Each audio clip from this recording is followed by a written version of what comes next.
1, 2, 3, 4.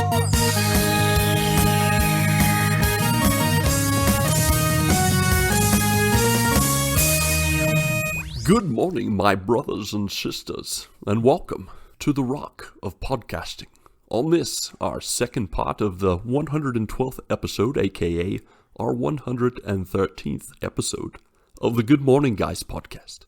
Thank you so much for joining us on this fine morning, afternoon, evening, or night as we discuss the game of life amidst the other games we love to watch and play.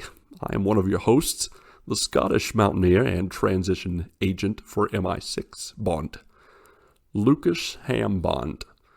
Also with me, the last judge, jury, and executioner of fake news and spoilers, Patrick Novosel. I am so confused. What episode is it? It's the second part of the 112th episode, also called the 113th episode. All right, got it. Got it? Great. Yep, good. On his left and my right, the only one, 'cause there can only be one, volleyball and beast of the East who can make you laugh in 3 words or less, or your money back, Ronnie Sanchez Villalobos Johantges. God, I wish I could do a good Connery impression, but I cannot. Thanks for the effort. Then the final present member of the GMG Quadfecta who's got history in his heart, retro gaming on his brain, and named the dog Locaretta, Marc Henry Jones Boucher. Oh, thank you for letting me join this fine podcast. It's so wonderful to have you with us. We got 2 Sean Connerys on here. Nice. Sean Connery. Daily double. One question, Pew, pew, shaken, pew, pew, pew. shaken or stirred. How do you like it? Yes. Trebek? Yes. That's how your mother likes it. I was just kidding. Whoa! I was like, who's gonna say it? Come on, Trebek, let them see my art. All right. Well, that intro was, of course, in honor of Sean Connery, who unfortunately passed away in his sleep this past week, therefore sealing the fact that 2020 sucks. Yeah. So there's not much more to say about 2020. We're just going to keep moving on, hopefully get to 2021 and pray it's better. But he was 90 years old. He had lived a nice long life. He was actually with his family during that time in his home in the Bahamas. Did you guys have any favorite roles of Sean Connery in his past 7 decades of a career in acting? The Rock and Indiana Jones' dad. Yes. Indiana Jones' dad, even though he's like 3 or 4 years older than him, he's his dad. The age difference is terrible. He's more like an older brother, but even still. Yeah. And then, of course, that line, "Welcome to the Rock." Like, his role in that is amazing. The Rock is one of my favorite Sean Connery movies of all time. But you know what movie I also really liked, which you don't hear a lot about, is The League of Extraordinary Gentlemen. Yes. I always loved that movie. He plays Alan Quartermain. He's like just an old... He's basically... All these people have like all these superpowers, and he's just like an old white guy who's like... He's like really isn't good he shot. Australian? Yeah, he's like an Australian guy, isn't he? Well, I think he's actually starts like... I think he's English in the movie, but he's like out in Africa when the movie starts. Oh, that's right. Or yeah, something it's like Africa. that. Which I think at the time was a colony of England, so... Yeah. Yeah, man. That movie was great. And Mindy really liked that movie because I thought it was really cool. All the heroes, quote unquote superheroes, were all based off of literature. So they had like the Invisible Man, they had Jack the Ripper, it was Jack the Ripper. Jack the Ripper? Interesting. I think I didn't see this movie. I think he was a villain. Yeah, so there was he's the guy that double crossed them all at the end. Yeah. They had Jekyll and Hyde was one of the characters. Yeah, Jekyll and Hyde. Yeah. And then the who's the nautical guy? What? Oh, is this Captain movie? Nemo? Captain Nemo, yeah. Yes. Yeah. Pat, you need to see this movie. You would like What it. in the world? You would like You've never you would seen like this? it. Yeah, it's early 2000s. Really good. It's really good. It's really good. Well, it has a 17% on Rotten Tomatoes right now. Well, but that doesn't you know necessarily what? mean... Those jerks. Yeah, they sandbag that. That's a lie. It's better. Than I 17%. will say, like, as far as acting wise, like, it's not a killer movie, but like action and like the plot and stuff, like, is really cool. Yeah, it's fun. It's actually based off a graphic novel. Mark Facts. Okay. All right. I did know that, by the way. Mark did. Yes, you did. I knew you would. That's why I said it for you. Mark, did you have a favorite role by Sean Connery? Well, I'm trying to remember. He was in the movie Highlander. He was. That's Oh where my. Ronnie's name came from, because the guy's name was like Sanchez Villalobos. He had a really I just long rolled with name. That punch, I had no clue. No idea what was happening. But yeah, he was the mentor. He was he was Egyptian/alien in that movie. All of those things sound like What a me. combination. I know, right? But yeah, I mean, it's got to go to Bond. Honestly, he was the first. The first. He's the most classic Bond to me. I remember He was when, the first James Yeah. Bond. Yep. I know he was like the first to ever like make it to the big screen as Bond, but was there any before that or no? Just the books, but those weren't real Because people. Dr. No was his first time as James Bond, and that was the first Yep. Bond movie. He was OG. He went for 5 films, and then he wanted more money, and they didn't want to give it to him. They found a replacement that nobody remembers the name of, and that guy was so bad they said, "We'll pay you what you want, Sean Connery." And he'll be like, "I'll do it." I bet you Mark knows what that guy's name is though. He probably does. It's like, Well, I'm pretty sure I know who his replacement was after him, but I don't know. like the real replacement, not the one that was bad. Okay, the one after him was Roger Moore. Yeah, no, that's not the one. Roger. So I have David Niven and George Lazenby, Lazenby. and then Roger Moore. Yeah, those were the 2 that were terrible, and then Oh, okay. he came I'm back not for as versed in one or Bond, 2 so. films. Sean Connery came back for like 1 or 2 more films. His final one was in '83. I don't remember the name That's of it. hilarious. Where they're like, you know Diamonds. what? We need Something to about move on diamonds. to a different James Bond. And then they're like, We'll do anything to get you back. can we retcon this and get you back on? Let's find a way. Life finds a way.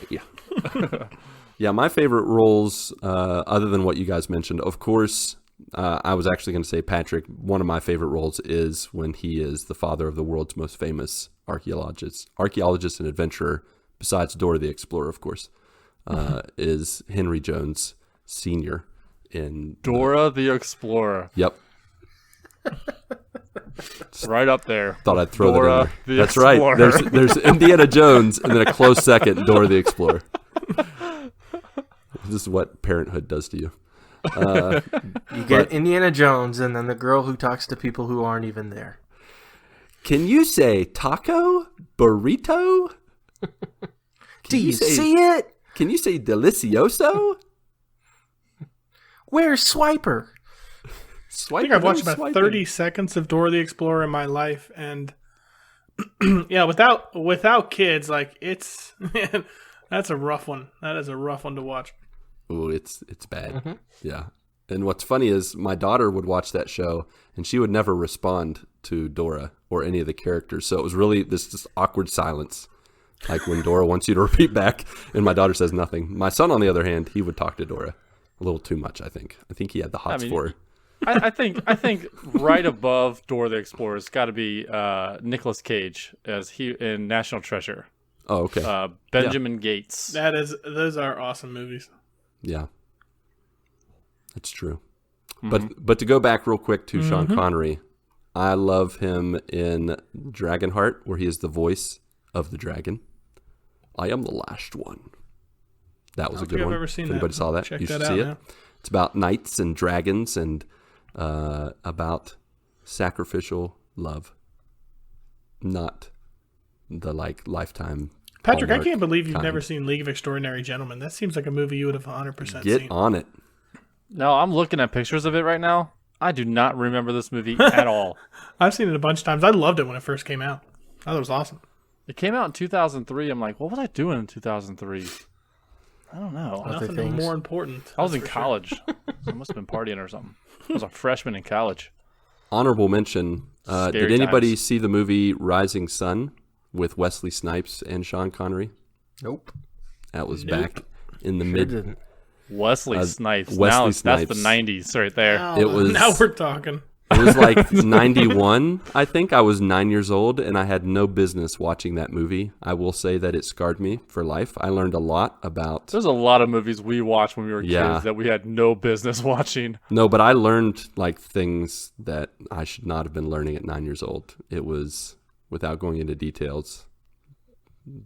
I watched Caddyshack when I was 7. I was like, I don't think I should have watched that when I was 7. But I did have a brother that was like 9 years older than me, so. Yep, older siblings will do that to you. That's what they're there to teach you stuff. Yep. All right, well, there are other movies that I know him from. He's been in Entrapment. Entrapment's a good Dragonheart, one. First Night, Just Cause. Yeah, he was Medicine Man, Robin Hood. King Arthur. Yeah, he was King Richard. Thieves. He shows up right at the end. Oh, yeah. I know exactly what you're talking King Richard. About. Yep. Is that the one with Costner? Yes, with Kevin Costner. Oh, goodness, The Hunt for Red October. Okay. Oh, yeah, that's a good one. Yeah, that's a good one.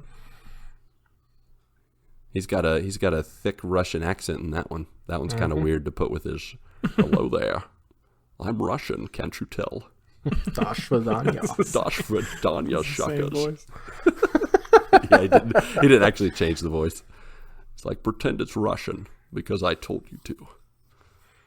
All right, well, as is tradition, we're going to jump right into what's new news. And we're going to start, well, you know what? Let's mix things up. I'm going to lead the charge today. Do it. There you go. Okay. So this past week, the father-in-law he returned back to the U.S. safely. My son got sick, and it was not cool whatsoever. Sick kids are the worst. I know, Ronnie, Mark, I could say like sick animals, that's pretty nasty. Like when they're throwing up in your, in front of your door or in your house. You probably had your rug. Had that happen. I think just in general, sick human beings are horrible. Yeah, sick human beings are horrible, but like sick creatures that can't help themselves, it's even worse. And Patrick can attest to this. When your kids are sick and they just don't know what to do with themselves. Me. Not yeah, you're a creature. Sick creatures like Patrick? No, I'm saying as a father, dang, Patrick can relate to the fact that when your kids are sick, it breaks your heart. And then it also breaks your sanity because you don't always know exactly how to help them. Yeah. Because I think moms are generally better at this than we are, but they're naturals. They're naturals at it. It's like an instinct. I'm just like, is your diaper wet? Like my son's 8, and I'm like asking him about his diaper. I don't know what's happening. Did you put your diaper on last night? Have you? And then one thing that happened, like the second day James was sick, and I'm like, he's getting worse. And Mindy's like, has he drunk any water? And I'm like, I don't think any of us have drunk any water today. There's like no fluids. Like I'm just the worst helper ever. So I'm kind of like that dad, like, yeah, you need to drink your water. And then I'm like drinking my water real quick because I didn't drink any either. I can actually already kind of attest to this whole thing, like that women just naturally are better because like when I get sick, I am a huge baby. I'm the worst like sick person ever. Like I'm a whiner. Like my wife would say it's because you're a man. Yeah, that's probably true. But Elizabeth will be like, man, I got like a bad migraine. She's like, oh, I got these masks that have like lavender scent and they're heated and like she has like all these things. Like she's just like ready to go, like no matter what it is. And I was like, I've never done any of this stuff, right? Like I usually just like complain about it for a couple days and then it goes away. So yeah, she is naturally better at healing. I think women are natural healers. Yeah, there's times where like I've got a really bad headache, and the first thing that you should do is when you have a headache is maybe take some medicine. Mm-hmm. And I don't think about that as the first resort. I'm like, I got a headache, and maybe it'll go away on its own. Power through. And then I talk to my wife like 2 hours later. I still got this headache. Did you take any ibuprofen? I didn't think about that. I don't know why. Duh. And let me tell you, when the tables turn, I'm like, is there anything I can do to help? Just give me a list of things that will work, and I will bring them all. Do you have any suggestions? She's like, got a headache. She's dying, and I'm like, do you have any? Can you just write down some suggestions, and I'll do whatever you want. Maybe if this were me, what would you tell me? Yeah. Yeah, pretty much it entails get the kids out of my face, out of my life. Step one. Step one is deal with the kids. I have to play zone defense. But he recovered, thankfully. He had, and yeah, he's all good now. He's actually better at it than I am. Was it just like a cold or something that? I mean, it was more down south. It was more of a plop kind of issue. Was that before or after his Bean Boozled challenge? It was actually before. And that transitions into the next thing I was going to talk about, because thankfully, by the time he felt better, it was just in time for him to not feel better, because we did the Bean Boozled challenge. For those that don't know what the Bean Boozled challenge is, it's a box of Jelly Bellies that vary in different flavors. Let me grab the package. It's if you want to punish yourself for something. Correct. Your options are usually something nice and something nasty. For example, my personal favorite, peach or barf. Another one is strawberry banana smoothie or dead fish. So wait, so these are one or the other? These aren't two different flavors. It's a guessing game on which one it's going to be. They're same colors. They look exactly the same, but you have a 50-50 chance of getting a nice or a nasty one. And there's like 10 different flavors, I think. You have a little spinny wheel. And so what we did is we did a stream on Saturday where the three of us just played video games. And, we kind of made up the rules. Like we played everything from Ms. Pac-Man to Shovel Knight. We played some Star Wall, which I rocked at, of course. Star Wall. We played I actually Spelunky. Played that once this week, too. Nice. We played a game called Tricky Towers, which is like a Tetris-like castle building game. And I tried to keep it pretty fair. I definitely ate my fair share of nasty jelly beans. But we just made up rules with each game. And, if you lose, you eat a Jelly Belly. If you win at something, you can choose someone. I ate barf twice. And let me tell you what. I almost barfed, ironically. It tasted just like vomit. And it was so disgusting. Gross.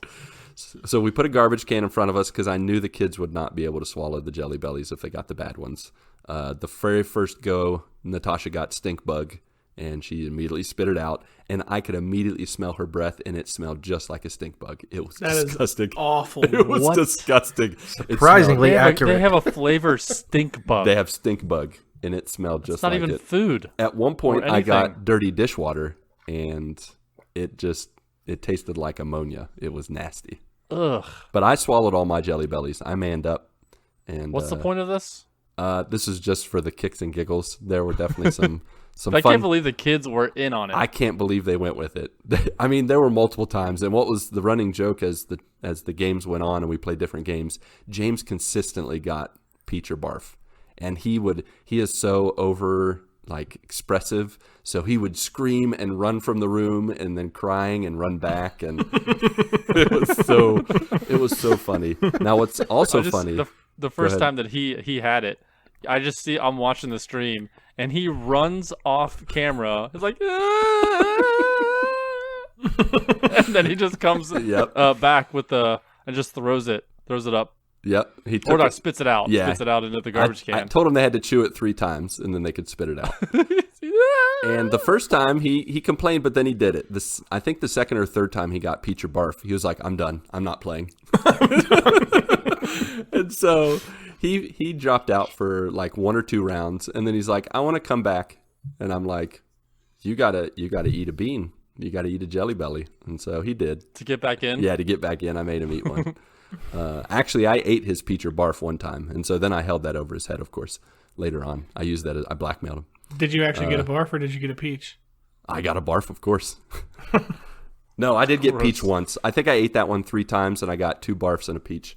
Actually, there were 2 bad flavors that Natasha and I actually didn't mind. One was berry blue and toothpaste. Toothpaste was just mint. It was, it didn't taste bad. And then the other one was, which I was very surprised Tasha was down with, was chocolate pudding or canned dog food. And the canned dog food didn't taste that bad. I'll be honest. It was just kind of like a, I say it out loud, wet, meaty flavor, but it was just, never mind. It was disgusting. But Tasha was like, that's good. Tasty. So it was good fun. Good fun had by all.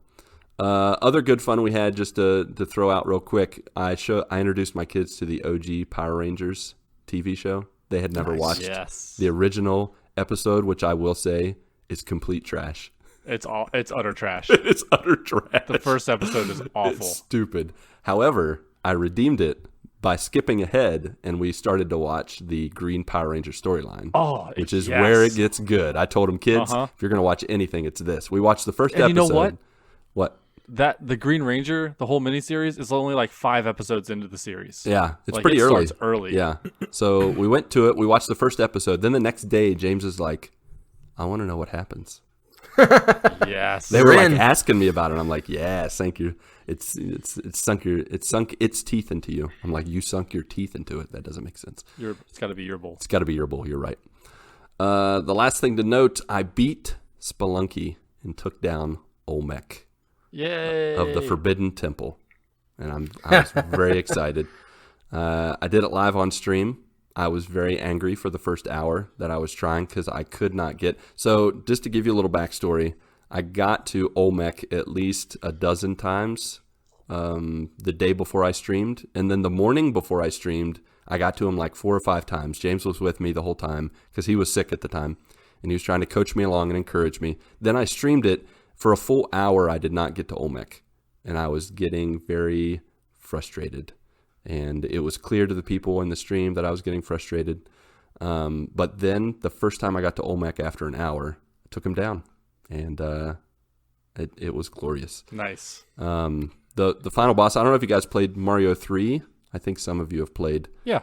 But in Mario 3, Bowser jumps in the air, and you have to move out of the way for him to hit the bricks and then eventually fall through. And that's the same thing with Olmec. You pretty much just have to move out of the way and dance around, and he eventually sinks to the bottom.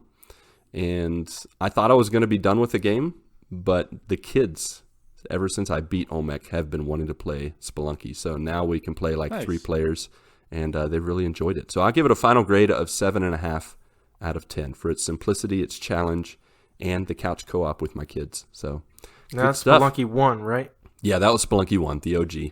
Okay. And I could take that baby off my backlog. All right. Speaking of taking babies off backlogs, Mark, how about that Ghost of Tsushima? You didn't know where I was going to go with that, did you? Yeah, I sure didn't. Whose baby? And here we are. There's a baby on a backlog? I think all of us probably felt the same way Mark did. Like, oh man, hopefully this isn't me. Ronnie. I don't know where this is going. I was interested, cautiously interested. Like, how is he going to relate this to me? I had a plan. It might have came together like right. You get excited, but you really hope that it's not you. Well, I moved the needle on Ghost of Tsushima. We'll Still take in it. Act 2, but I actually picked it up and played it. Nice. So that was a thing. That was something. Yeah, so I had a lot of fun with that. Of course, in real life, just only a couple things major going on. On Friday, I watched The Mandalorian. Yeah. The second season with my wife. This is the way. It is the way. I have spoken. Rest in peace. Anyway. Spoilers. That's sadness. Yep. But no, it was like jumping right back in. I loved it. I mean, there were certain things that I was like, they could have done a little bit better with that, but overall, I was right back in for sure. Obviously, I'm not going to go into any details, but it was definitely a great time. My wife and I both enjoyed it and had a lot of, oh shoot, oh my gosh, that kind of stuff. I thought you saw something on your screen. I thought that was real. No. It's like, what happened? Did you just get a call from someone, a message? No. Yeah. Those Just were another our political reactions. call. Yeah. Oh, gosh. I am once again asking you for more money. Was that John F. Kennedy?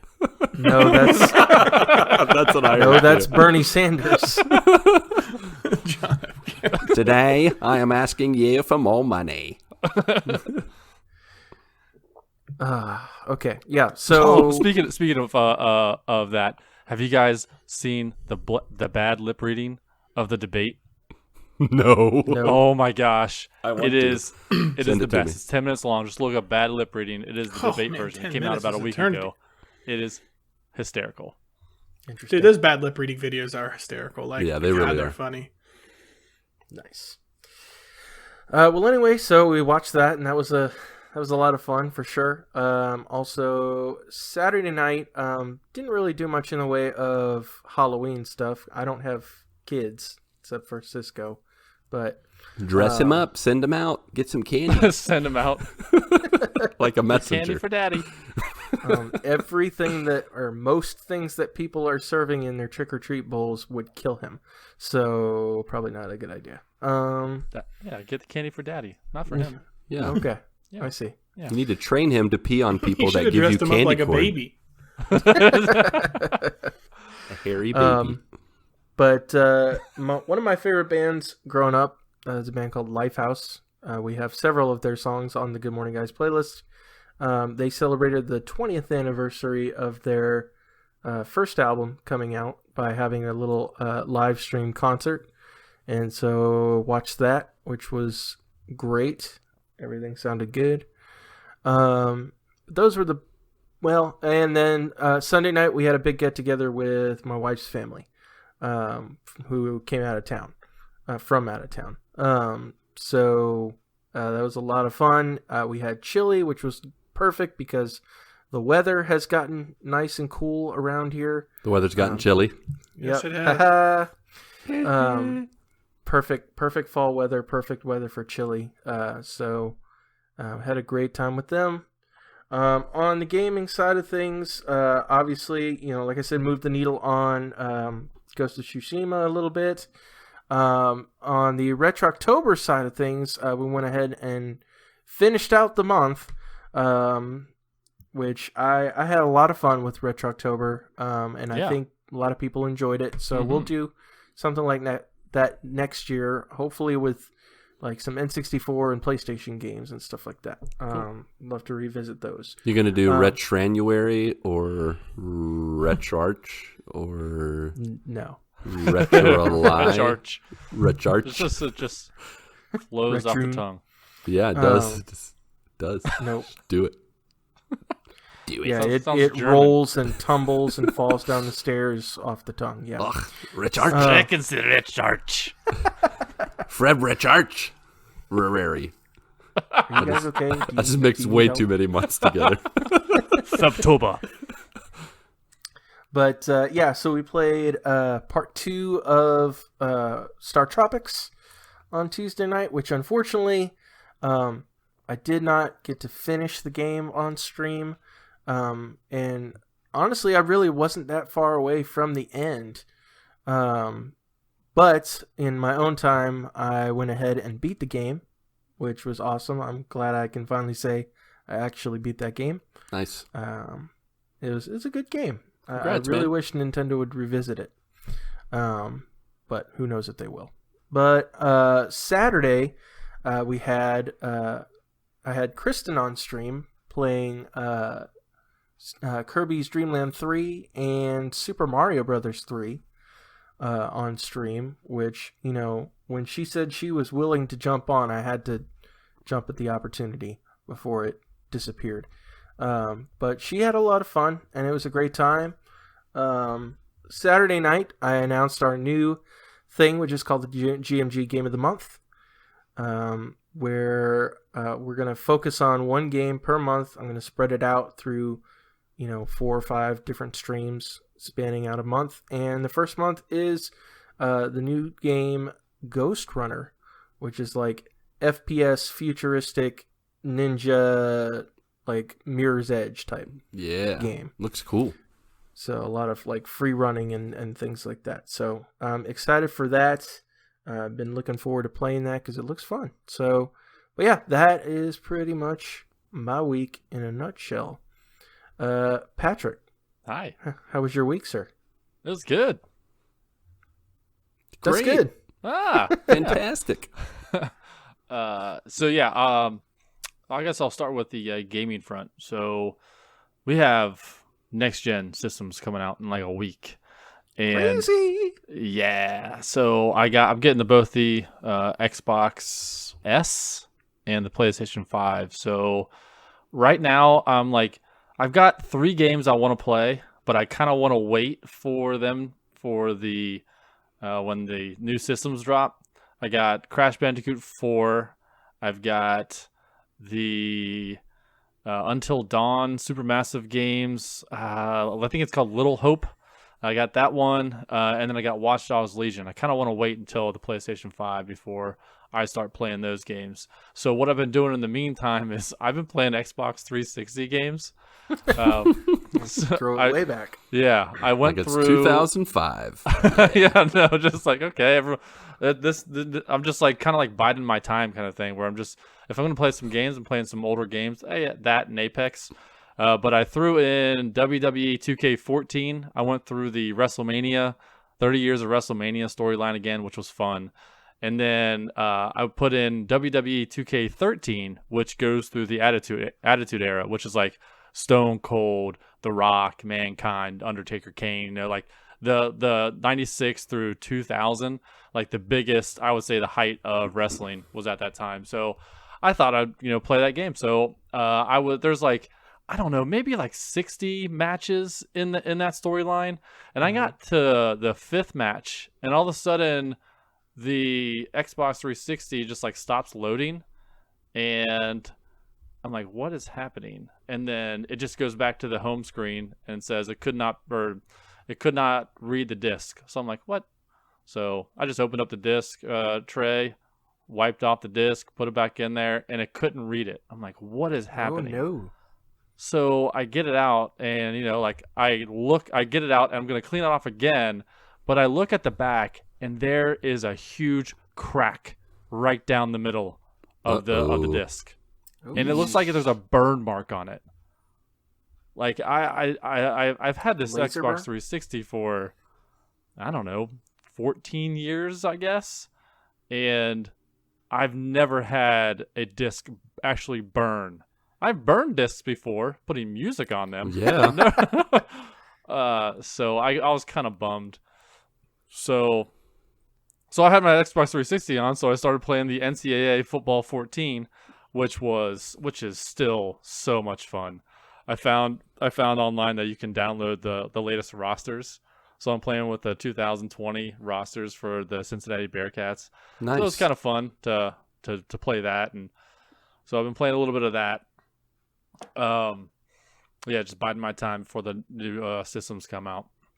Speaking of the new systems, I got all the PlayStation 5 accessories this past week. Woohoo! And then this past weekend, Clark and I did like a 30-minute unboxing video of just unboxing all the accessories. So we unboxed the PlayStation 5 controller, the controller charging station, the PlayStation camera, the headset, and then the media remote.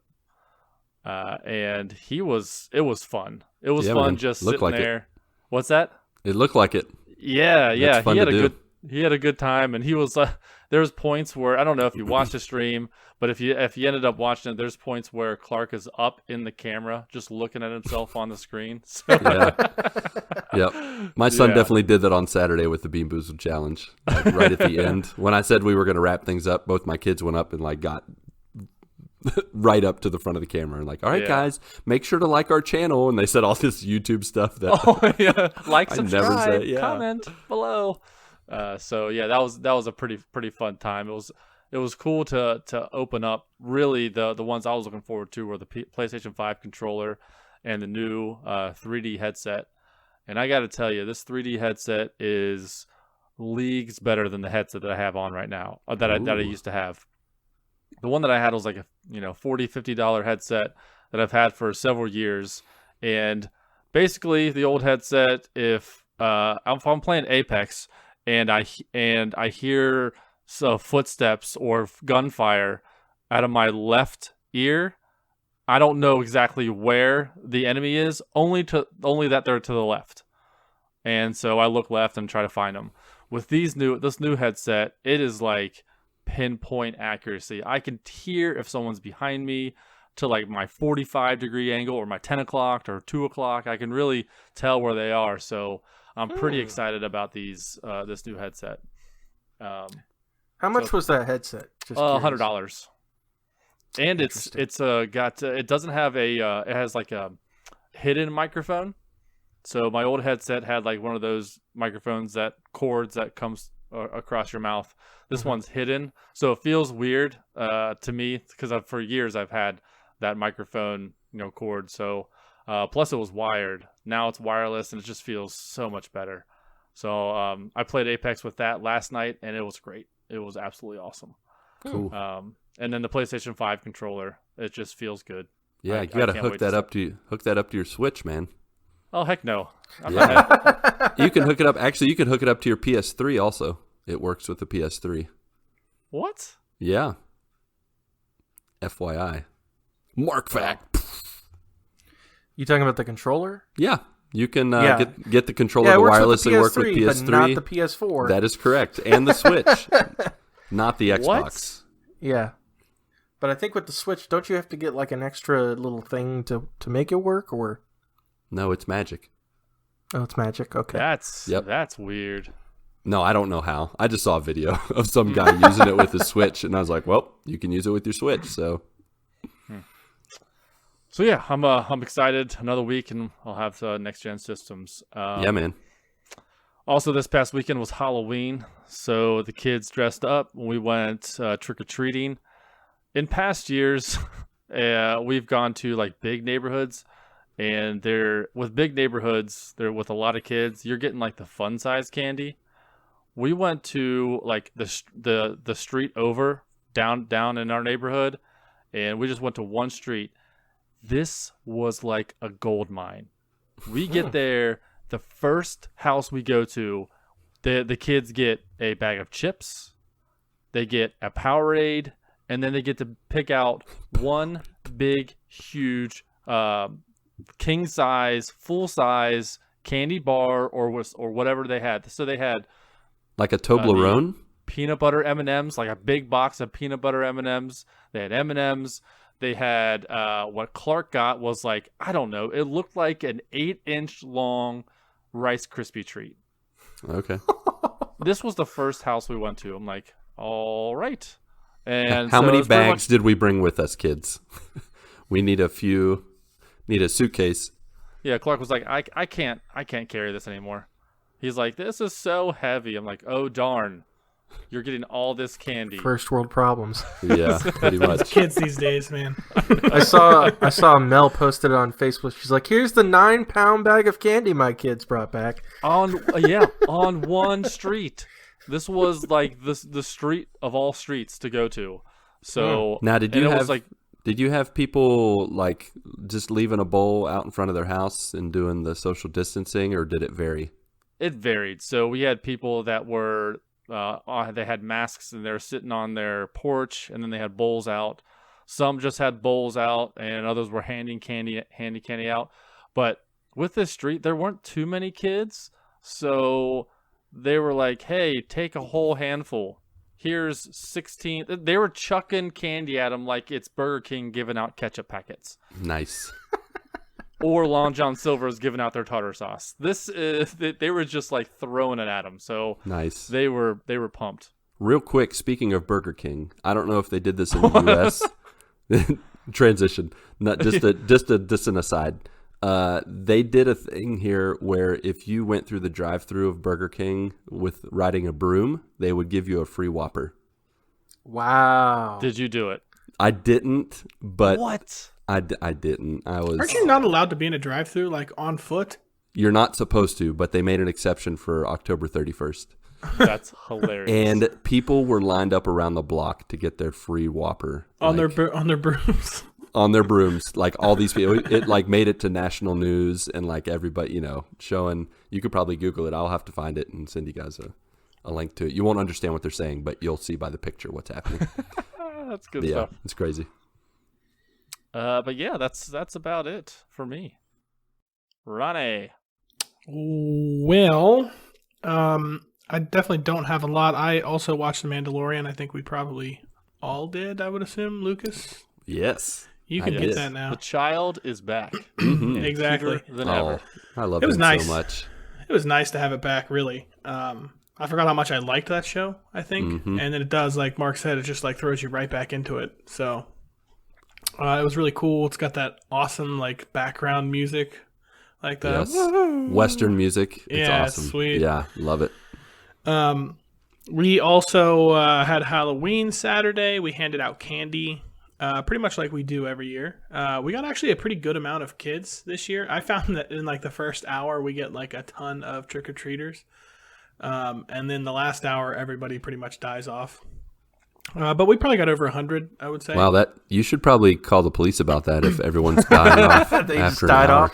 We had so many kids die. It was what kind of candy did you give them? I mean, we're just handing out the candy. I mean, there was razor blades in there. Oh no! But we handed out candy. It's always really fun. It was a little cool night, so we got out like the fire pit in the driveway. My mom and stepdad came over and handed out candy with us, so it was a good time. As far as video games go, I really haven't gotten into anything new. And me and my buddy did beat Enter the Gungeon on co-op mode finally. Oh, nice. A co-op win. Yeah, so it was cool. Finally, we finally were able to do that.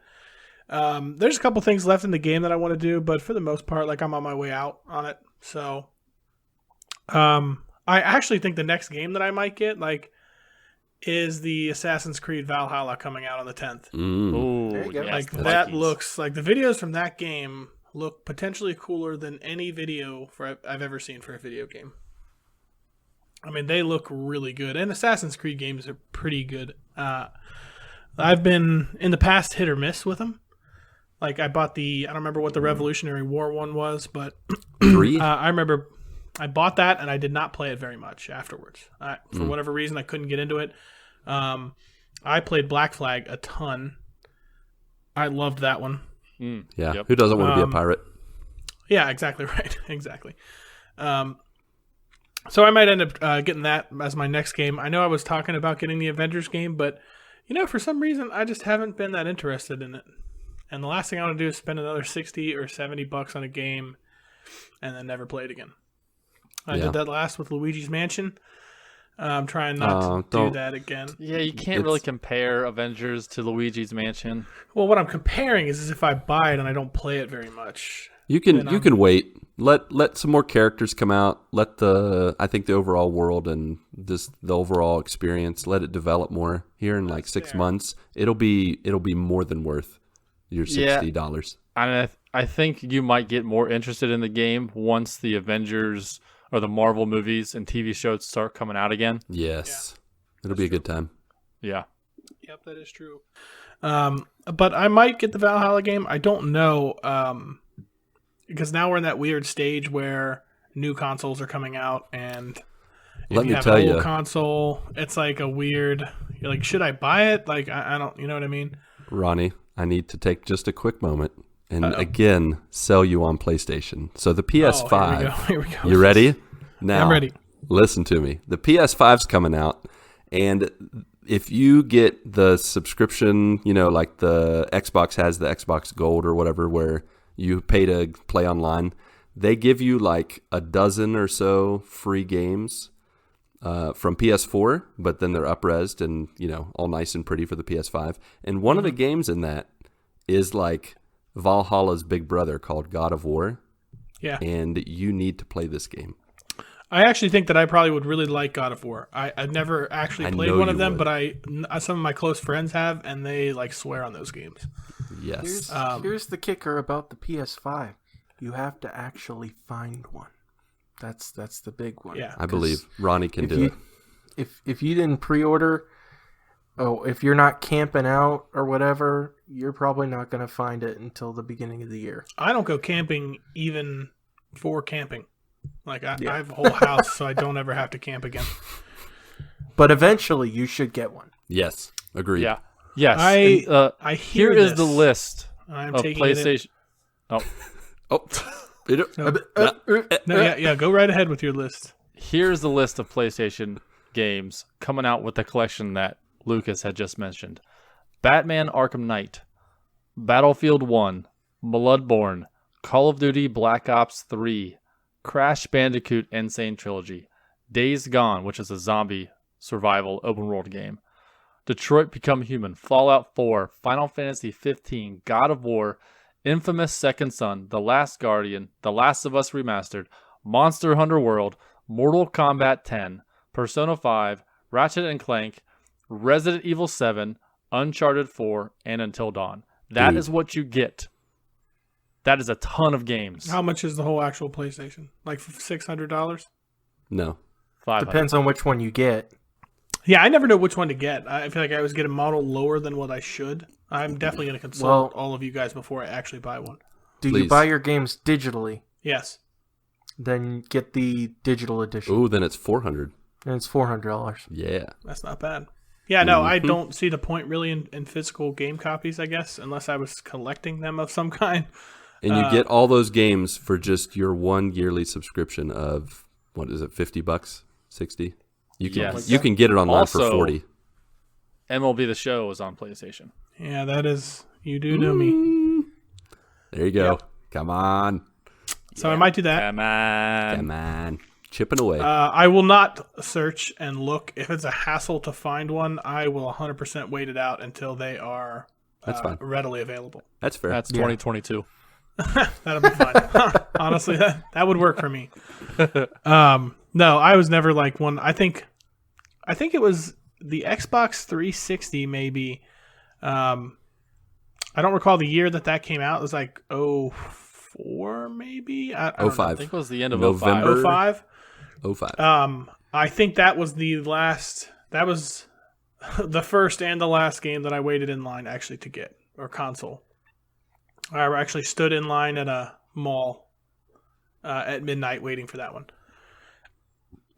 But yeah, no, I'm well past that.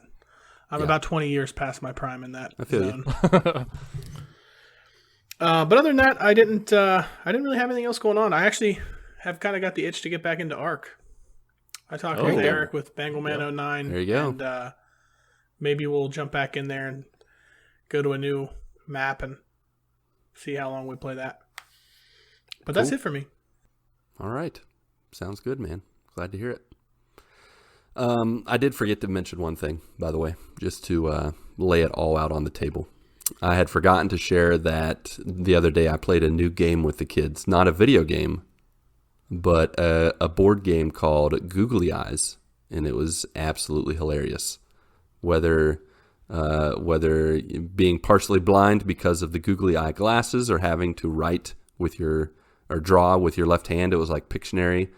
We laughed a lot. I got last place. I got schooled by 2 children.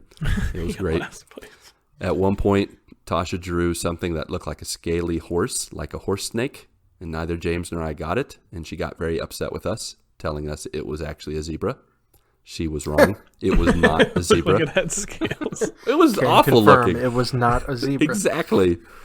So, but it was good fun, as most board and card games are. Speaking of board and card games, that brings us to our topic of the show. Board and card games. And dice.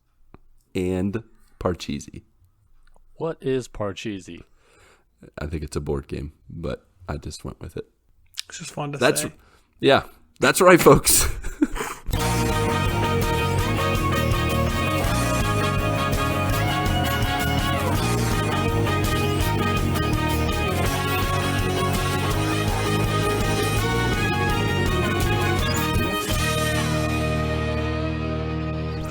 That's right. We were talking about Parcheesi, dice, board games, and card games. You played them. We loved them. It was a good time for all to be had, from young and old, dumb and dumber. It doesn't matter.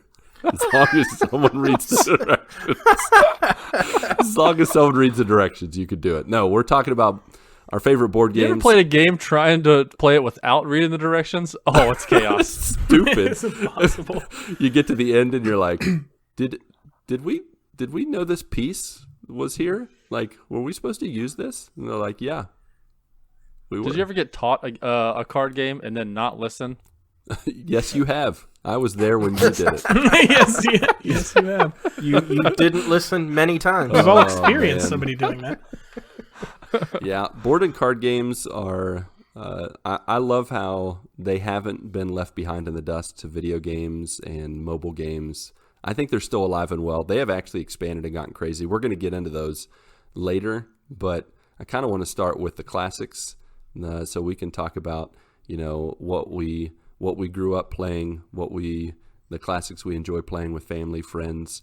Of course, talking about our classic moments together, playing some of Mark's favorite games that Patrick likes to ruin. But to lead us into that, our very own Tim Pollen at tpollen20 on the old Twitter sphere. He wanted to lead the way. He wanted to share with us some of his favorite board games.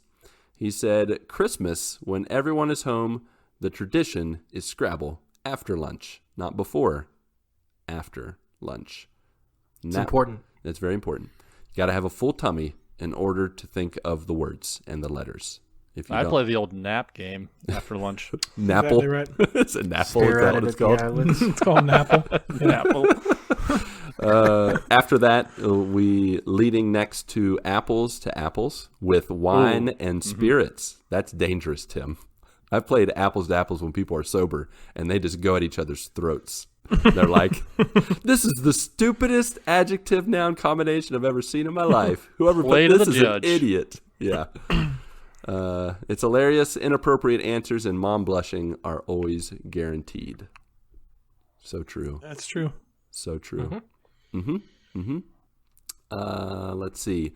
Podcaster Omega said Monopoly is my favorite. Hands down. My gosh. You're a crazy Get out man. of here, Delvin. Yeah, that's Delvin, here. by the way. I once played a 9-hour game of Monopoly. I always loved That was Monopoly, the shortest. actually. Oh, do you? There you go. I Delvin's really not liked the alone. game, yeah. No, I agree with him. Yeah? You agree with that hot take, huh? I used to play my grandma when I was growing up, and my grandma would manipulate my sister in order to trade and beat me. Oh. And then rub it in my face, which she still brings up to this day. I am 32 years old. Dirty. It's a nightmare. Don't you love Stuck family? on a boardwalk with crap. When they bring up Where'd stuff. you get the pink 50s, Grandma? When they bring up stuff when you were 7, and you're like, "Yep, I'm not 7 anymore. Shut up." Remember that time where we forgot about all that? Yeah. Delvin wanted to know, my question for you guys is, have any of you ever played any of the other Monopoly games like Fortnite Monopoly? I played Monopoly Junior, which I will play because those games last like 22 minutes. Oh, nice. They're so quick. Yeah, that's good to know. So there used to be a game, when I was a kid, I had it, and it was NFL-opoly. Oh. Ooh, Did that anybody sounds else fun. ever play this game? No, but I'd play that. So it's funny because like one of the most like now I have to literally look up what the board looked like because all the players that are on it, like Barry Sanders was on it, Brett Favre was on it. Nice, classic. Let's see if I can find out. And anyways, I always really loved it when I was a kid. It's a more simplified like version of Monopoly. Like it's not, What were the properties? Were they like stadiums? The properties were. I'm pulling. They up weren't the board players, right were they? now. Because that's Some of them probably were frowned players. upon. Oh, okay, you're buying. Oh, players. there are players. Some of them were players. Let's see here. I see Cordell Stewart, Dan Marino. Marino, Bledsoe's on there. No, with Dan Marino, you also got isotoner gloves. You bought the isotoner glove factory. Isotoners. Yeah, like some of them were just like teams, like random teams. Like the Chiefs are on there. John Elway was on it. It was back when Bengals on here. Who? Oh, yep, Jeff Blake. Oh, Jeff Blake. Yeah, Jeff Blake's on there. He's wow. like he's like $2. He's one of the Man. cheap spots. I'm pretty sure. I used to play that one all the time when I was a little kid. It was so much fun though. Nice. That's a fun one. Sweet. I played the credit card one. Does that count as a different one? I don't think I've played any of the unique ones. Is that Mall Madness? I don't even know what you mean by that. That brings me back. Oh, my Oh gosh. wow! No, this is Monopoly where instead of having money, you had a credit card, and you That sounds you dangerous. scanned it. It's the and Teach dumbest kids thing that ever. right there. it was like beep boop beep boop beep. Yeah, you had like a little credit card machine, and that's all. There was no paper money, no counting. Teach your kids how to fall deeper and deeper into debt. Exactly. The game should just be called The American Way. Opoly. Monopoly. Oh, man. Mark, did you play any different Monopolies? I probably did. I don't remember. You hate it that much. Yeah, Monopoly is so boring to me. It's all good. I can't. And after I played that 9-hour game, I was so done with That'll that kill game. you. That's for sure. For sure. Let's see. We transition. Did you guys want to talk about your favorite classic games first? Because there were a lot of questions of games I have never heard of. So before we dive into those and try to figure that out, did you guys want to share some of your faves of the classic variety? Do you have like a top 3 of any kind? I actually do. Honorable mentions? I have a classic game in my top 3, and it is Clue. Sweet. There you go. I always thought Clue was really cool. Like a mystery, like just the whole idea of the game is neat. Now, is that your number 3 or number 1? That is my number 3. All right. Number 3. Dude, so, quick side note, and it's somewhat relevant to the topic. So I saw it was trending on Twitter today. The headline was Russian oligarch called the Sausage King was killed in a sauna. I saw this with a crossbow. And it was trending on Twitter with the hashtag Clue. Because that's Oh man. The Sausage King in the sauna with the crossbow. I also saw that was like a sick sick twisted game advertisement for Hitman 3. They were just making some connection to they were making the same joke just with Hitman 3 instead of Clue. Gotcha. Either way, yeah. That's crazy. But sorry, continue. All right. No should apologies needed. I do have one other like pretty classic game on my list if I should tell it now. Is that your honorable mention? No. I don't understand. I have an additional classic game in my top 3. The one I said Clue was my 3rd. This one is my 2nd. Do you want to just share all 3 of yours? Yeah, we could do that. Do it. So number 2, Risk. Ooh, yeah. There you go. So I will say I've only played the actual board game of Risk like a few times, but I have had Risk, like the video game, on multiple platforms. Really? It's yeah, good. and one of them being like a phone. Like I remember I had the game on my cell phone a long time ago, and it was like a pass and play type thing. Like you pass to the next person when it's their turn. Mm-hmm. Risk is so much more fun, like when you don't have to deal with all those little plastic characters.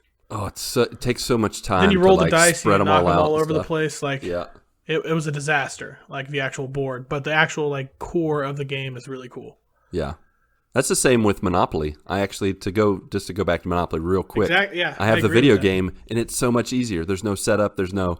All right, let me count out your money. 1, Everything's 2, 3, taken care 4, of 7. for you. Yeah, you just go. It's awesome. Yep. Yeah, video game board games are the best.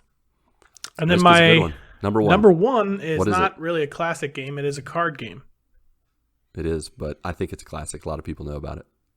Yeah, I actually think one of our joiners mentions it. It's Euchre. Old Maid. Old Maid. It's Euchre, Yes, which seems to Euchre. be a very like the Cincinnati area. Like everybody plays Ohio, Euchre. baby. It is like it is in this area. Like everybody plays Euchre. We played it all on vacation. Like we played at Christmas, Thanksgiving. Like just a really really fun game. Yeah, it's a classic game. Nice. It's a good choice. Good choice. Mm-hmm. Who wants to give their top 3 next? Patrick or Mark? Yeah. Patrick I can it go. is. He had Yeah. it. He had first. So number 3 is Guess Who? I love Guess Who. Ooh. That would be in my honorable mention. Were you the Yes. kid that thought it was they really talked and you complained to the toy company? Was that in the commercial? Yeah. Yeah. In the commercial they talked to each other. Can you guess who? It's a mystery. People tried to sue them and they had to put a disclaimer in the commercial later on that the characters don't actually talk. Man, those jingles for board games and kids games back in the day, Awesome. They are still gold. Crossfire! The number one. Crossfire! Gets stuck in my head today. Yep. Yeah, yeah. That commercial's awesome where he's like riding the Crossfire spinning wheel. Like, those 90s kids commercials, man. I bought Crossfire like a couple years ago, and it is not the same. It's lame. I remember the guns just like breaking, all those like metal balls just like getting lodged in there. It's not that fun. It hurts. You're like you're hitting the trigger like, I don't know, 400 times in one game, and no one scored a point. Your hands are sore the next day. Yeah, it's terrible. So guess who? Number 2 is Yahtzee. I love those dice games. Nice. And one other, the number 1 is, I'm not sure if you guys have ever heard of it, but it's bowling Yahtzee. And I haven't. You get 10. I think there's 10 dice. My dad had it. So I don't know if they have it anymore, if they sell it anymore, but you get 10 dice, and there are pins on the dice, and there's X's and O's. Okay. So the X's, I believe, were strikes, circles were spares, and then you had your pins. And then if one of the sides of dice, I think, was like missing an icon, and those were just like you didn't hit a pin. So you would get 2 shots. So if you get all the pin, you would say you rolled 7 pins and the other 3 were like blank. Then you pick those 3 up and you do roll again for your second shot.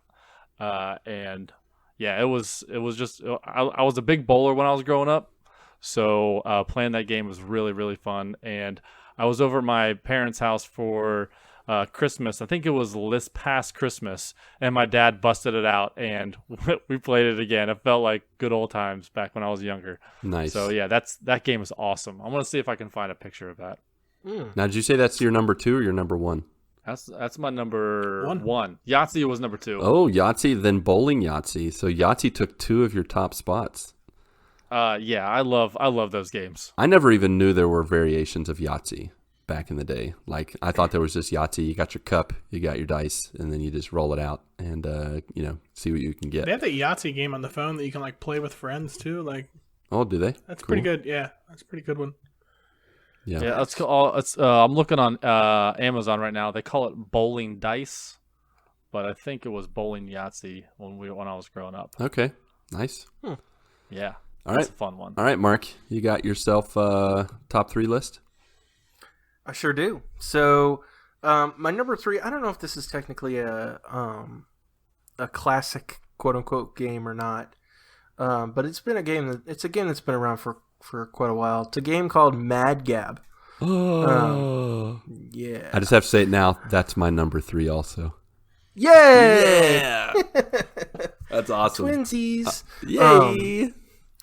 I absolutely love that game. And if you're not familiar with it, basically you're on teams, and you get a bunch of cards that have like just some phrases that on initial looking, it's like nonsense phrases. I came prepared with some. Do you guys want to guess some? I sure do. Yes. You ready? Yep. Donned rink hand arrive. Don't drink and drive. Oh, he's like going back in time. This is his game right here. Yeah. All right. I'm going to tell you something. Everyone but Mark. No, I'm just kidding. Okay. No, I'm just kidding. Mark, you have to wait 10 seconds. So I've never played this game before.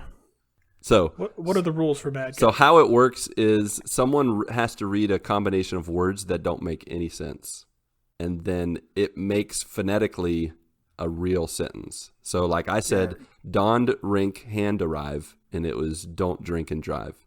Another one is, one of my personal favorites is hoof art ed.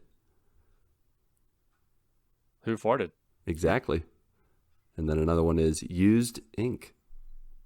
You stink. You stink. And then there is 8 ween gull any size. And then you have to read it and then just say it in different ways, like 8 ween gull any size. A twinkle in his eyes. Yes. I would be horrible at this game. Like, I would be so bad at this. I would never get any of these. What are you saying? So let me tell you, like, people hate playing this game with me. Like, I played this like maybe a year or two ago with with my wife and my side of the family, like my parents and my sister and their kids, and they absolutely, at the end of it, they absolutely hated playing because this is my game. I absolutely love this game. Like if you had a superpower, it would be this game. Yes. So that is my number 3. Wait, real quick. I want to send this to the chat. Ronnie, I want you to read this. I got it. Let's see. Is it Easel Aid East Man? Yep. Now try to sound it out. Easel Aid East Man. Yeah. Nope. He's a ladies' man. He's a ladies' man. Yeah, I would have never come up with that. I would have never come up with that. When you know what it is and you hear people saying it and they don't know what it is, my friend and I would play this game for hours. Man. Yeah. He's a ladies' man. Ladies' man. Yeah, I would definitely hate playing this game. Probably. It's all good.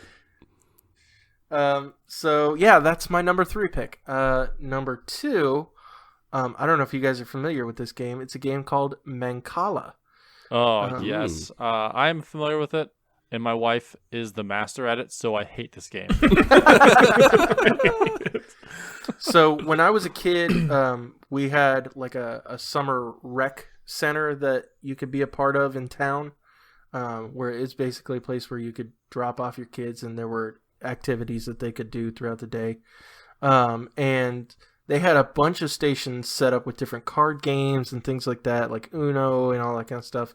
And they had a couple of Mancala boards.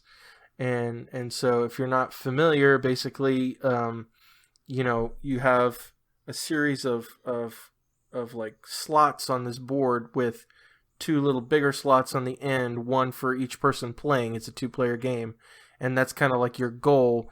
And you have to basically, on a turn, you have to try to move marbles from spot to spot and try to collect as many as you can on your turn in your goal. That's the best way I can describe it. You'd have to watch how it's played. But I used to love playing that game. Every time we were at the rec center, it was so much fun. The next time you're in town, you're going to play Mancala against Mel.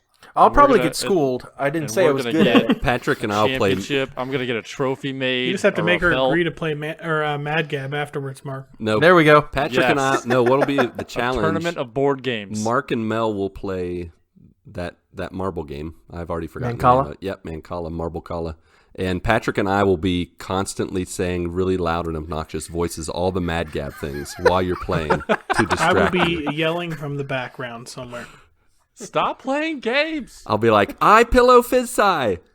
I pillow fizz-eye. Do you know what it is, Mark? Say it one more time. I pillow fizz-eye. Apple of his eye. Yes. Okay. Yeah, no, nothing. Nope, I didn't get that either. Didn't get that at all. Just nothing happening. I just hear gibberish. So yeah, that was my number 2. Nice. And of course, my number 1. Plop. No. The game of Plop. I play that every day. Let's see, what are we at? Have to be an hour in now, hour and 8. Okay. Well, I think you said it a lot earlier than that. I did. It can happen We flew right past it. You plopped right past With it. Sean Connery's voice, plop. Yeah, my number 1 is a recent game, obviously, Exploding Kittens. Mm-hmm. That has been so much fun to be able to introduce to other people, except for this group right here. I'm still learning it. In all fairness, this group got a bad name because of Patrick. It's all Patrick's fault. We all understood. I was even sitting next to Mark the whole time. I'm like, yeah, I don't know what happened. I don't know what happened to him. But Dr. Pepper. I did know what happened. Yeah, we I do. know exactly we all know what happened. But I've loved getting to teach this to my wife's family, my in-laws. We have so much fun. We have our own little routines that we do when we play the game. I was able to introduce it to my youth group, and they had a bunch of fun with it. Ever since Exploding Kittens came out, I've pretty much gotten almost every game that the company's called the Oatmeal. That's the company that puts out Exploding Kittens and all these other games. I've gotten almost every other game of theirs after that. I haven't gotten the recent one of theirs, which is called a game of cat and meow. Vomiting cats? No, not at all. But yeah, I absolutely love this game. I can play it pretty much anytime. Are you sure? Yeah, I said pretty much anytime. Unless it is Patrick's a really, present. really fun game, actually. Yeah. To give people context, like when you go into an online multiplayer game and there's that one guy that just does whatever he wants, or Mark has talked about these guys where they don't play the team game, they just go off on their own. That's Patrick. Yep. I don't know if you know this about me, Lucas, but I don't like being told what to do. I've never heard you say anything about that. I don't know what It's you mean. very difficult to have that mentality when playing games. He just kept trying to play every single card that he had, just repeatedly. Yeah, so Like when it listeners got to that his turn, like he tried to play every one of his cards every time. this was during live episode number 42, 41? 40 Somewhere in something. there. Yeah, and that night we played, after the recording the show, we played Exploding Kittens, and Patrick was just like, I don't know what's happening. I'm just going to do whatever I want. Yeah, the messed up part is I think he lasted longer than I did in the game. Yeah, I'm pretty sure he did. That's because everyone was telling me what to do. I was like, here are my cards. What do I play? I don't Really, know everybody what is just kept happening. saying, no, you can't do that. No, no, no. It was like yelling at a kid, No. actually. We should have switched him out for Clark. Made Patrick go to bed. Like, go to bed, Patrick. But yeah, those are my top 3. Nice. All right. So my top 3, since Mark already covered my number 3, which is Mad Gab. Love that growing up. I'm going to share my honorable mentions, which is pretty much every board game. No, it's not every board game. But I just want to throw out there, I know I'm a big cheater. Trivial Pursuit, the original. Okay. Impossible Questions. I don't know if you guys played the original from like the 70s and 80s. They had Well, yeah, those are like all the 70s and 80s. Oh, I remember playing that with my parents and just being like, what is this well, you were like garbage? 7 when I you were was a playing it, little probably. older. Yeah, I was 7. 8. I was 8.5. Yeah. Thank you. That counts. Yeah. Yeah, the old years, when you're that little, 8.5 is a huge deal. It is a big jump. Then 8 3/4 came, and I was like, I'm growing a beard. It was awesome. So Trivial Pursuit, video game again. The video game version of Trivial Pursuit is awesome. Nice. Loaded Questions. I've kind of thrown out some of those questions during random podcast episodes. It's pretty much a game where you get to know people by guessing how they would answer a question. It's really fun. Settlers of Catan. I don't really like the game, except the one time I won when I destroyed everybody. But it's like a farmer's game. Kind of boring. Yeah. So, fun fact. Anybody played that? I have never played that before, but our team name for volleyball on Tuesday was Setters of Catan. Oh, nice play on That's words. I like that. Yeah, Nice. because Elizabeth really likes that game, and she's a nerd.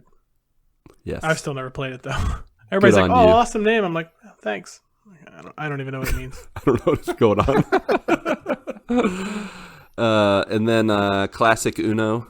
I love Uno Attack, the one with the little Can't go wrong with Uno that. is fun. Uno Spin, the one with the spinny wheel. Taboo, Rook. All right, I'll stop giving my honorable I have mentions. one Oh, honorable you mention. got Chutes it? and Ladders, Go ahead. Candyland. And it's I feel like it's an underrated game, All right. but it's chess. Oh, yeah. yes. I always really liked playing chess. Like, it's a very cool strategy game. It is. And, yeah. I remember back in when we were in the same department, we would play chess Against each other. Yeah, back and forth. against with each our other friends. all day. Yeah. That's such a fun game. That was Ine- good. Did we Inevitably play for mini me, golf, too? Yeah, but I had to delete that off my phone. Otherwise, I'd be playing that all day, every day, and not getting any work done. inevitably for me with chess, I like try to plan stuff out, but by the third or fourth like move set, I'm just winging it. I have no idea I'm just like, okay, let's just what happens when I move this? I'm not good enough to plan like 6 moves ahead to try and like pin you. Like I could like plan 3 moves, and if it doesn't work, then We're just gonna figure it out. I planned one move. I'm like, well, shouldn't have done that. Do you do the thing where you hold your finger on it and you're like looking everywhere? You're like, not gonna take my finger off. Trying to get the poker face from the other player. Like, should I do it or not? To see if they're like making a happy face because you screwed up. Yep. All right. My second favorite game is split into two because, again, I'm a cheater. It's Exploding Kittens with Mark, represent. Yay! We already talked about it, so good stuff. And Apples to Apples. Apples to Apples is good. I loved Apples. I love that game. Apples to Apples as a teacher, an English teacher, was just a fun version of teaching kids things while at the same time conversation, getting to know each other. However, word of warning, like maybe like other games like it, when you get opinionated, it can turn into name calling and get very just mean. I had one game where one guy was just like, stupid answer, who did this, you're an idiot, and just like the whole game, the whole game, and I was just like, oh my gosh. So you're gonna need to tone that down. Yeah, just turn that one it's like down. When you have 7 cards, you're like, I don't know which one to play, so you throw one out and you actually win the round. You're like, yeah, the old throwaway. Throwaway. And then my number one, again, I cheated. It's traditional poker playing cards. I do love poker, pretty much of all kinds.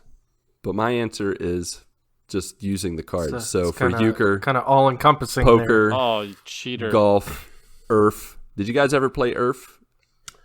No. So that's a game that Mindy and I bonded over. It's a game kind of like War, except your royalty cards, whatever those are called, face cards, I think, they have a value, and the other person has that many chances to put down another face card, and you just go back and forth, kind of like War. But it's just a really fun, fast-paced game that you can play with 2 people or up to like however many decks of cards you can get. It's pretty fun. So I like that. You ever throw cards across the room into like a hat? The hat game? That is the best. What a time waster right there. It's a good time waster. Do you think if you had 52 cards, we'll say if we set a hat up like 15 feet away, you can put one in? 100%. Man, I watched a guy the other day throwing cards at like fruit and like splitting stuff in half. That's amazing when people do that stuff. That's awesome. Gambit. It was like Gambit stuff. Gambit. Well, they showed decapitated by a card. They showed the bloopers where like they put an apple on someone's head and he hit the guy in the forehead, cut his forehead, blood coming off his forehead. That's what you get for being the guy with the apple on the head, though. For real, in any scenario, that's a horrible idea. You never want to be that guy. You never want to put William the apple, Tell like, type stuff. Yeah, anything that involves. You got a crossbow? Sure. Or you can be a mile away with a sniper rifle? Sure. Do you guys have any bottom feeder board or card games that you despise? Yes. Mancala is one of them. Yeah, you did mention that. 500 Rummy. Oh, you don't like Rummy? So, my wife is like the master at board games. So when I play against her, like I get like competitive because I want to beat her so bad because she wins all the time. It's like when I was growing up and I was trying to beat my big brother in basketball. Anytime I would score a point, I thought I just won the national championship. That's how it is when I'm playing board games with Mel. Card games like Mancala or 500 Rummy. She's just like, she sits there and she just like smiles. She's like happy-go-lucky, and then she throws down all of her cards. She scores like 80 points in one hand, and I'm like, you get stuck with 150 in your hand. Goodness, I have like negative points now. It's like I can't do this. She's so good at it. Yeah, we need to have Mel on the show and interview her about this because that's got to be. We should find out the tricks of the trade. Exactly. Find out how she's so good at games. Patrick, you and Mel have the same relationship as Mindy and I, except I'm the winner, and Mindy hates my guts. Despises you. She despises me. We used to play. There's a few card games that we would play, and I said at the beginning of our marriage, I'm like, we should keep score for a long time. it was not a good plan because I got so far ahead, and eventually it was like I don't want to play because all I see is your score up there and me down there. I lost it. Burned that baby. So yeah, that didn't work out so well. I have a card game too that I hate called Phase 10. Anyone? Phase 10. Oh I yeah, she's also good at that one. Never played I don't that. play that one either. It's a game where you have. It's kind of like Rummy in the sense you have to have a combination of cards, right? I haven't played Rummy in a long time, so it's like Rook or Rummy, or I'm trying to think other card games. But anyways, you have to have like 3 of a kind and a run of 4 in your, and then once you get that, you can lay it down. And then each phase has different combinations of cards. Well, anyways, one time in a game, I got stuck on the first phase of 10 for 7 turns. 7 turns I was stuck on it. So by the time I got to the second phase, people were like on phase 8, and they were about ready to finish. And so that game hates me. So I hate it. So pretty much like my least favorite games are the ones that require the most speed. Oh, yeah. I can't do fast card games. Like my wife and her family, I don't know if you guys have heard of Nerds. I think I've heard of it. No, I've heard of Spit. I've heard of Plop. Of course you have. That's a speed game. Not in my household. No, Nerds. I'm trying to. It's kind of like Dutch Blitz. Yes. Sprechen Sie Deutsch? I know that one. I hate that game. Yeah. Dutch Blitz. Where can it's plop like basically you're off a trying to cliff. match up suits, and trying to get rid of the cards in your hand. I don't or wear something I don't like wear that. suits anymore. I'm more business casual. Card suits, sir. But yeah, it's like super fast paced, and anytime her and her family plays that game, like I'll just sit there and watch because I just can't. That's too much for me. I'm too calculated of a person to do all that. The only thing I can think of when you said like fast paced games, I was like, what's a fast paced game? Like Hungry Hippos? Yes, bane of my Be existence lightning on right that there. baby. Hate that Rock'em game. Sock'em Robots. Darn you, Rock'em Glass Sock'em jaw. Robots. All right. But, Any other hated games? Ronnie, did you have a game you didn't like? Did you mention one? No, the last thing I wanted to mention is at a lot of times at family gatherings like Thanksgiving or Christmas, we always end up playing cards. A lot of times it's euchre, but sometimes it is everybody bring like your change dish, and we play like basically dealer's choice. So dealer gets to call whatever game Yeah. they want to play. That's cool. And my favorite one when we do that, it's a game we just call like they either call it high, low, or in between. So, like, if I'm dealing, I flip over a card, let's say it's a 7, and then I flip over another card and it's a king, it goes to the person whose turn it is, they can choose to bet like $1 that their next card is going to be in between those 2 cards. Oh, okay. And if they win, they get $1 out of the pot. If it is a 7 or a king, you can play like a mode called like double burn, which means you have to pay double what you bet if it's like one of the same ones. But we have had games literally get to where there was like $300 or $400 in the middle because people kept trying to guess in between and getting like double burned and owing like $40, and it just like kept piling up. Dang. Yeah, I felt like we should have a guy with a gun like at the door, like just watching out for the cops. I don't know about you guys, but we play with like pennies and nickels. That's where it starts. That's where it starts. The pocket's so big, everybody's like digging into their wallets for like $20 bills because you're trying to get a 20 out of there, and then you lose. You're throwing action figures in there. Like, all right, how much is this It's worth? like a watch in there, somebody's wallet. No, but that's all. We always play a bunch of different ones. Put your keys in there. All right. Yeah, exactly. Is this the title to your car? What in the world? Whose title is this? Is it a pink slip? Yeah. I think when Ronnie earlier thought my first choice was poker, we got to shout out to poker. Whether Texas Hold'em, 5-card draw, those are classic. I always really loved Texas Hold'em. Yeah, Texas. I feel like we grew up in the era of Texas Hold'em, kind of like that's when it got really big. Oh yeah. Yep, for sure. All right, so we're going to transition real quickly because I don't know how much conversation this is going to entail for us. because some people brought out some games that I've never heard of. So let's just jump right into our continued joiner comments and with maybe a few questions. Let's see. Humar Whittle, he said, in terms of classic board games, Clue, just like you there, Ronnie, is probably my favorite. From the hobby side of it, Vindication, Outlive, and Roll for the Galaxy are my faves. Nope. I never heard of that. Okay. No idea. Great. Lord Zukor. Hey, I should have mentioned this earlier when Ronnie said this as well. Have you ever actually finished a game of Risk? I'm not sure if I've ever finished an actual board game of Risk. Because somebody always quits. I did one time in college. It was the freshman dorm, so... You ever see the Seinfeld episode where Newman and Kramer are playing Risk and they are afraid the other one's going to cheat? So, Kramer runs out of the apartment with the board actually in his hand and they're on the bus, playing. That sounds hilarious. Magical, though. Need to watch that. Yeah.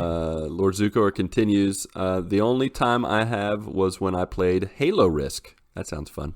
I'd try that. It does sound fun. Yeah, but I think the rules made the game shorter. Nerds, there you go, Mark, is a family favorite card game. It's like Speed Competitive Solitaire. Also, 5 Crowns is an excellent card game. Anyone? 5 Crowns? Never heard of 5 Crowns. Nope. It's all good. Moving on. All right. Thanks for that, Lord Zukar. You got us 2 out of 3. Splig at Dopalicious. He said, huge board game fan. He really is. He comments on all kinds of board game stuff. Current favorites are Century Spice Roads, Wingspan, and Villainous. Haven't got Horrified to the table, but from what I know, I should be a top favorite too. Elizabeth just bought Villainous, I think like a year ago, maybe. I still haven't played it. She played it with one of her friends. Yeah, is it pretty cool? I don't know. Okay. Cool box. at least cool. You know someone that has it. Yeah, and I kind of have it. That's more than me. Yeah, I've heard of it. I have not played it. I think she also has a Harry Potter Clue, which I want to play. I haven't played that yet. Ooh. That sounds kind of cool, though. Ooh, I played a Harry Potter Battle for Hogwarts, like a cooperative game, last year when I came to the U.S. That was something new that I haven't mentioned, but cooperative board games are really cool, really fun. They have a co-op D&D feel to it. You have your characters and your stats and all that jazz. It's pretty cool. Ryan Straube, my favorite have to have some video game ties. First, there is Terror in Meeple City. It was initially released as Rampage, which is the video. What kind of city is it? Meeple City. Meeple City. Yeah, that's Spanish for plop. Yeah, okay. That's not true. Spanish. All right. Get out of here. Get out of here. Was initially released as Rampage, which you may know as the climbing, building, smashing stuff video game. Yeah. From which it was based. You are essentially monsters who destroy the city and eat people, called meeples. Interesting. Okay. You get powers and abilities to make the experience more unique each time you play. That sounds kind of fun. I'd play that. The other one he mentions, Mechs vs. Minions. It's an awesome game created by Riot Games, who made League of Legends. Nerd.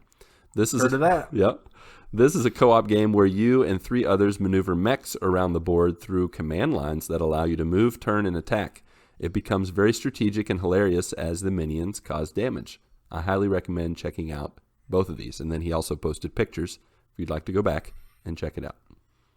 See, for me, the board game's got to have 5 rules. Otherwise, you get confused easily. Yep. Exploding Kittens had 6 rules, and we were like, oh, too bad. I got lost in that shuffle right there. Oh, man. 5 rules. 5 rule limit. Let's maybe this game that go fish. Go fish. That's a classic. You gotta need 2s. That's a good one. You ask for a card. Oh, rule. My kids were the worst at that. Actually, I had a cousin too that would constantly lie at Go Fish. You'd be like, "Hey, do you have a 2?" No. 2 turns later, asking me, "Hey, do you have a 2?" "Yes, I do. Thanks." And then take my 2 because they're a liar. Yeah. Dirty rotten liars. Dirty rotten liars. Dirty. Putty Derek Putnam on the Discord. Hey. He said, Quartz. It's a push your luck style game where people have to commit to a blind draw from a bag. I don't know what that means. That sounds like mafia stuff. Sometimes you get more. Russian roulette. But sometimes you lose it. Unfortunately, it's no longer in print, so it's not easy to find. Well, thanks a lot, Derek, for giving us a game we can't even get, or it's overpriced. No. I was interested till you said that right at the end. Oh, well. All right. And then we have, you know what? I think we have some Facebook folks that actually bring up some games that we're familiar with. Let me make sure I covered all the bases in Discord, Twitter. Yes, I did. All right. Facebook, my favorite. Melanie Novosel, our very own Mrs. Hollywood Bones. You know you love to play 500 Rummy with me, Patrick. Nope. Sure don't. That's a lie. Right after her, Aaron Giddy said, nope, Spoons. Don't like that. How about Spoons? Anybody play that violent game? I lost a finger once to Spoons. Oh, my goodness. Wow. Yeah, that's I played that's the college. Spoons at one point. Yeah, we played that in youth group a lot, and man, those girls with their fingernails and their like rings would scratch you and hurt you. It was not a Jesus-centric game, that's for sure. I have seen it played. I have not played it. Yep. Aaron also mentions Bullcrap. Nobody mentioned that. That's a fun card game. Yes. That's a good one. Yeah, it's a good one. See who's a good liar. See who is not. She brings up we should play that next time we're all in town together. I feel like I'd be great at that game. I think we just need to get a deck of cards, and like you said, Ronnie, dealer's choice, and just bring our pennies. Yep. I do like that idea. Patrick, I'm going to need to borrow some pennies. I don't have enough weight in my bag. I'm bringing $1,000. I have like 1,000 pennies around here somewhere. Perfect. Aaron also mentions Egyptian rat screw, which is ERF, which stands for Egyptian rat. I'm not going to say it, but with our kids, we say Egyptian rat friends when we play that game. What game is that? Egyptian rat screw. It's the card game I talked about where you each person puts down a card. It's kind of like war mixed with that's the card value got game. It. When you play it, it's really fun, but explaining it sounds fun. Doesn't make no sense. Hold on. I like the easy games. Wait for it. Yeah, that one only has like 20 rules. It's really easy. There's no way. Miranda Vasquez. 100. She said, Pit and Ticket to Ride are the favorites of our family friend group. I like Ticket to Ride. There we go. Played that. Anyone else? My wife likes Pit. I think I played it once and I forgot the rules. It wasn't that good of a game, I don't think. Sorry, Miranda. Nothing against you. Last question from Chad Fackler. So, he does what I did. He cheats. So it may be a Midwest thing, but Euchre is my favorite card game, with Spades being a close second, then Uno, Phase 10, Cards Against Humanity, Exploding Kittens, and Poker. As for board games, some of my favorites are Settlers of Catan, Scrabble, Ticket to Ride, Munchkin, Backgammon, and Clue. Also in dice games, Yahtzee, Zombie Dice, and LCR. There, I think I have named enough, or maybe too many, LOL. Maybe. Oh, man. Nice, Chad. You are not alone, my friend. I love board and card games, so yeah. All right. I think that covers all the games. Did you guys have anything else? Nah, sir. I guess that's it. That's all for our time together. That's all for our board and card and dice and Parcheesi conversation time. Thing. Face.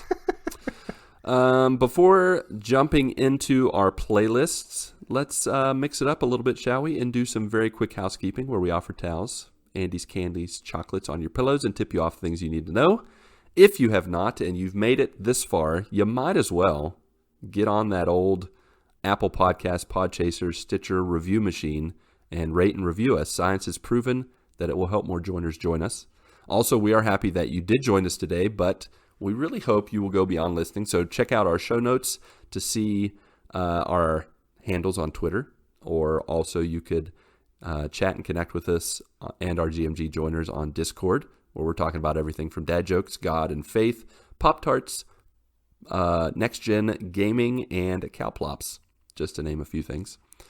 And then, of course, every week we have additional content coming at you, like Marc's GMG Got 'em gaming playthroughs that he's doing, of course, starting with Ghost Runner on Saturday the 7th? Yes, that was a lucky guess because I totally forgot. So check him out on the 7th, twitch.tv// one of those slashes, the Good Morning Guys. All one big word. Also, I'm going to keep streaming on random days, usually around lunchtime, whether it's lunchtime with Patrick or some tough games like Dead Cells. I'm working on Overcooked solo, which is very hard, and Super Star Wars to do a little retro gaming from the new Super Nintendo era. But regardless how you guys watch or connect with us, always remember that you can call us anytime. Anytime you want. You can call us at what number, Ronnie? I don't know. That's right. Call 929 I don't know. No, don't do that. Yeah, don't do it. There's no telling what you'll run into. 929 GMG guys, leave a message, ask a question, and let your voice be heard. Speaking of what should be heard, Mark, what are the latest song additions to the GMG music playlist that any and all can hear on Spotify and Apple Music? GMG Music Playlist. Yeah, so of course we're going along with the board games, card games, dice games, etc. type theme. And so our 3 picks for this week's playlist editions are Coldplay's Viva La Vida, which talks about rolling the dice. Living La Vida Loca. Nope, that's not the same nailed song it. at all. Up, dice, inside out. Nope, none of that. We're not putting Ricky Martin on there. Poker face. I can't put that one on there. Ah, dang it. Yeah. But it's about poker, Mark. You're right, but it's got some inappropriate words in there. The first one that came to my head was She's Got the Jack by AC/DC. That's actually not a good that. one. I don't know all the lyrical content. I would definitely screen it first. I don't know some of the references in that song, but they could be not for the show. Yeah. So second pick is a classic, Kenny Rogers' The Gambler. Oh yeah, that's a must-have. Yeah. Yes. Yeah. Good one. And this is an unknown, this third one. So I'm sure you guys have not heard of these guys. It's a band called Daniel Armstrong and the Monsoons.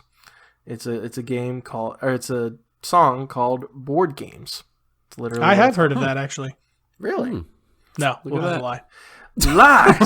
Lies and deceit. Well, Perfect. in any case, now that Ronnie's lied his face off, He plopped right on your face. ew. Wow. Goodness gracious. Okay, now that image is in my head. All right. And on your face. Horrible. Gosh. With the exception of that, I hope these songs. Mark just threw up. We had to pause the podcast. He threw up. I had a barf flavored jelly bean.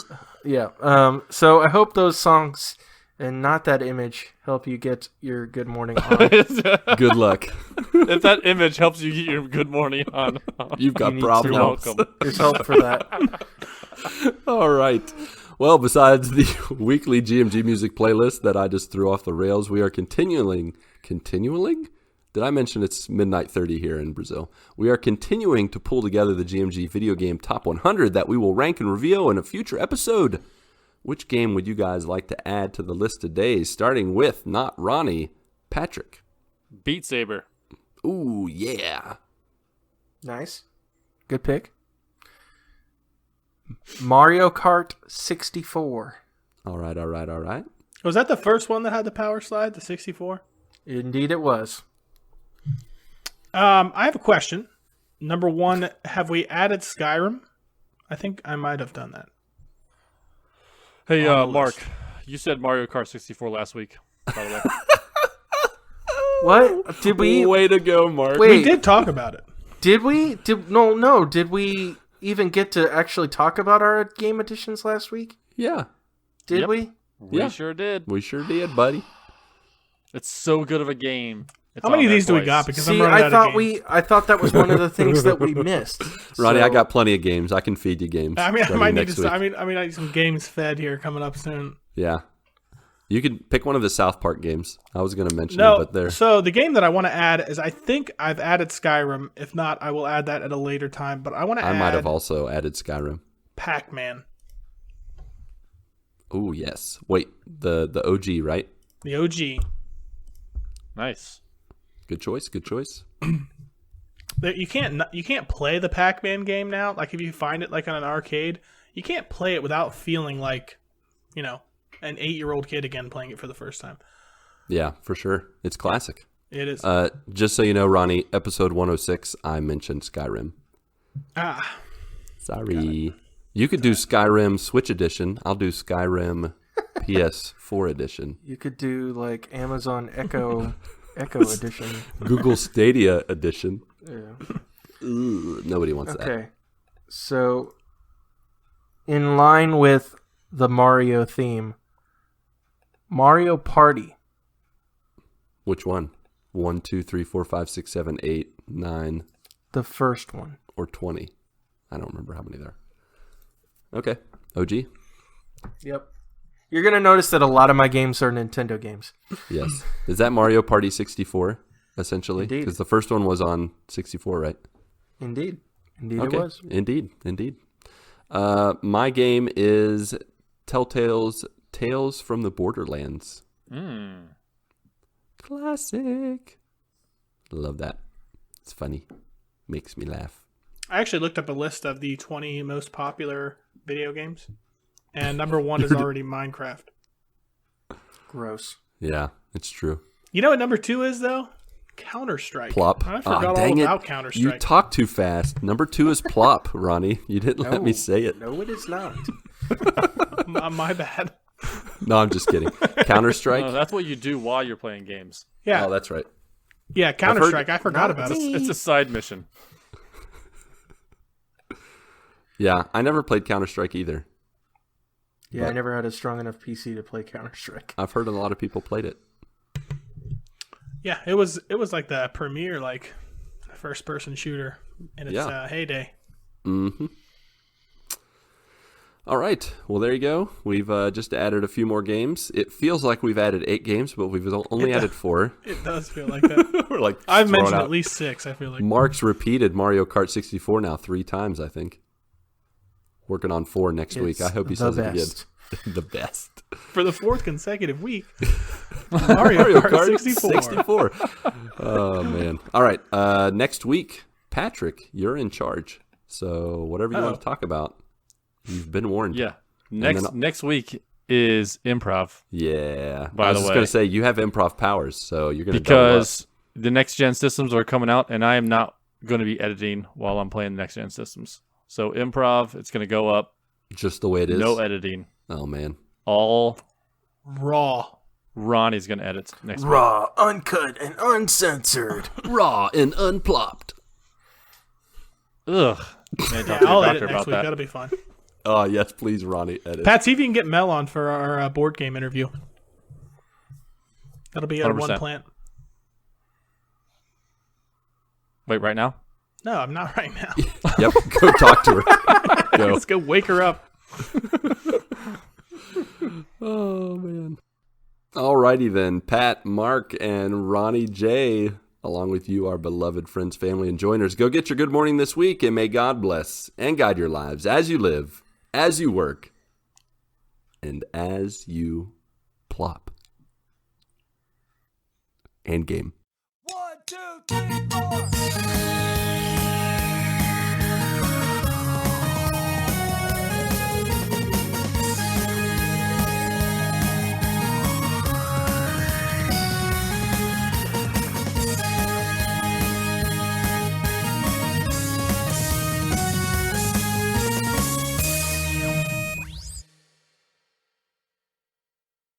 I quit.